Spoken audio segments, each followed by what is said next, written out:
Who is the stranger that you have only seen or meet once in your life that you still think about time to time? 1986, a year after graduating from a tiny college in Idaho, I was at Disneyland with a high school buddy. I was totally convinced that I saw a college friend, Adam, in a line at Pirates of the Caribbean. I kept waving at him, but he looked at me like I was out of my mind. My high school friend tried to talk me down, saying that Adam clearly had no idea who I was. It's not him. Everyone has a twin. Wop wop wop. The line finally snakes around to where I am standing right next to Adam, so I tap him on the shoulder and ask, "Hey, aren't you Adam M?" And he says, "No, I'm his twin brother Aaron." 34 years later, and I still tell that story at parties. I only met Aaron once, in 1986, in line at Pirates, but I do wish him and Adam a very happy birthday on Facebook. You didn't know your old college buddy had a twin brother? I'm a twin. I've had this experience countless times. Once a guy smacked my shoulder very hard, grinning ear to ear, saying, "What the hell are you doing here?" When he saw the confusion on my face, he backpedaled so quick. Once, my twin was eating during lunch hours, where my ex-colleague was eating also. My ex-colleague sat on his table and exclaimed, "You gonna act like you don't know me?" My twin, "I don't." Once, my friend saw my twin walking with his wife, and he thought, "That's not so-and-so's wife." And he called me to make sure I wasn't cheating on my wife.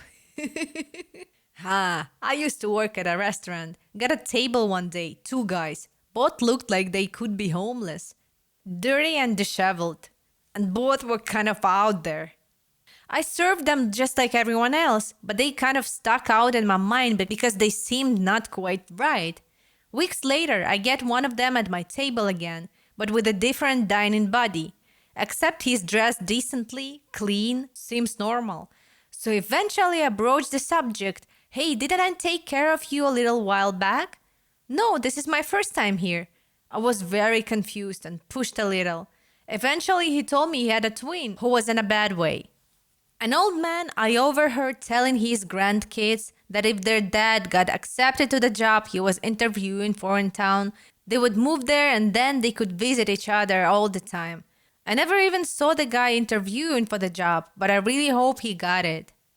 I was once approached by a woman in a supermarket who told me, "Oh, so you're the one that people say looks like my son."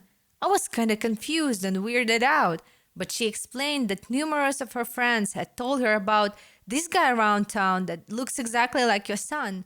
I live in a relatively small city, less than 10,000 people. She didn't show me a picture or anything, but I still live in the city and still keep my eye out for my fabled doppelganger. So that one day we may fight to the death. That's funny, is my wife once saw a younger version of me at a hospital. She said it was some teenage kid that looked like me, dressed like me, and was even acting like me. She swears I somehow had a time machine when I was younger.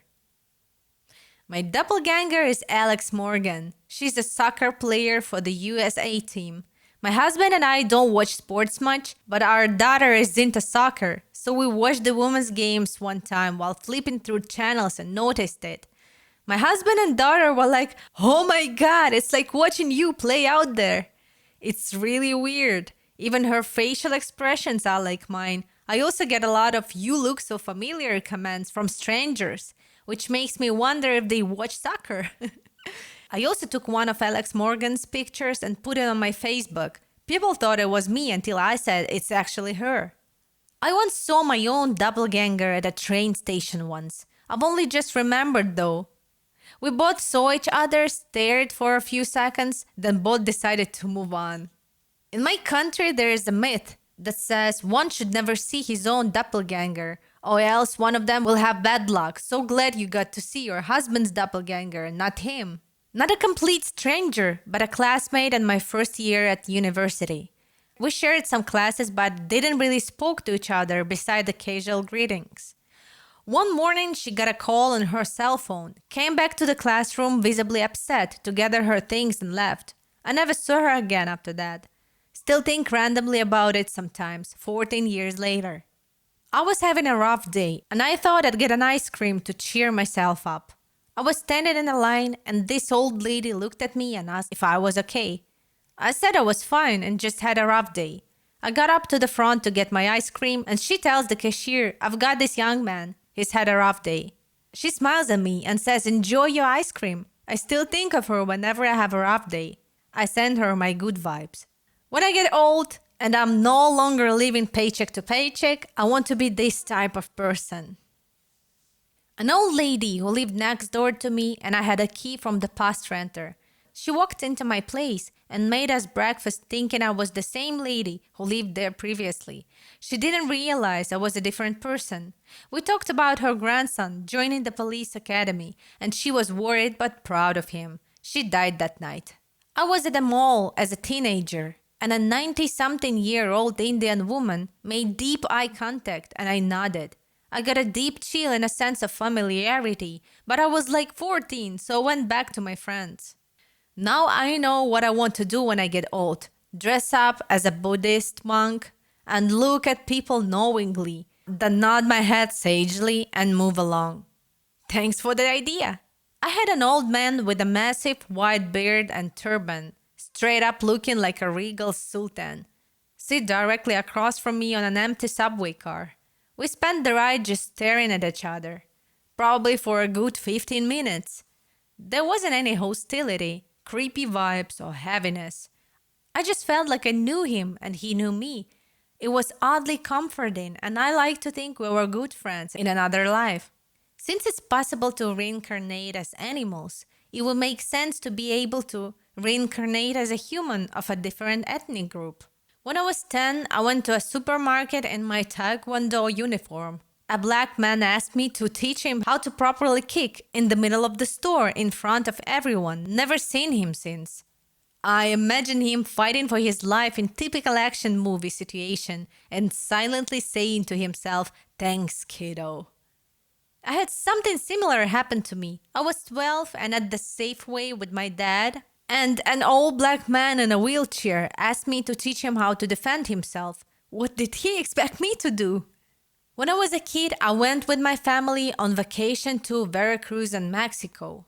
We decided to eat some empanadas in the street, and while we were eating, 2 Chinese tourists arrived and asked us with signs, they were speaking Chinese all the time, if they could take a photo. My parents said yes, and each one of them took a photo with our family. While we were eating empanadas, they said goodbye in Chinese and continued their journey. When I was in Los Angeles a couple years ago, I was taking pictures at the infamous pink wall on Melrose. I know. And a lovely Chinese girl was taking pictures there too with her boyfriend and asked me if I could take one together and told me that I was beautiful. It was super weird but also very sweet. When I was 7 years old or so, I remember riding home from school and waving the peace sign out of the window of my parents' car to all the passing cars. I spread peace to one girl who instantly gave me the middle finger. I was so hurt. All I wanted to do was spread peace. I still think about that bitch to this day. Dude, when I was a kid, I would wave at other kids too in passing cars, and so many kids would flip me off like, what the fuck? I play a fun little game where I make eye contact with other people in the back of cars when I'm on long drives with my parents. Sometimes it really feels like some sort of connection, and then the person drives away and you never see them again, and other times it gets really awkward really quickly and they end up pulling up next to you over and over again. It's funny. Shit, I think that was me. I used to be very angry, but I'm working on it. About 10 years ago, when I was in high school, I saw a homeless person who was probably only a few years older than me. I passed by her without offering anything but came back to give her the remaining chips I had. She replied saying, "These are my favorite. Thank you." I feel bad that I wasn't able to give her a proper meal. A ridiculously beautiful random woman in the street told me, "Your glasses fit you really well." It was 15 years ago. I still use the same frame. When I see something beautiful, I always tell people now, The other day before quarantine, the lady in front of me at the supermarket had lovely tattoos all over her legs. They were wonderful, and I shouted, "Your legs are beautiful!" Then thought, oh, that sounds terrible, but she looked really pleased.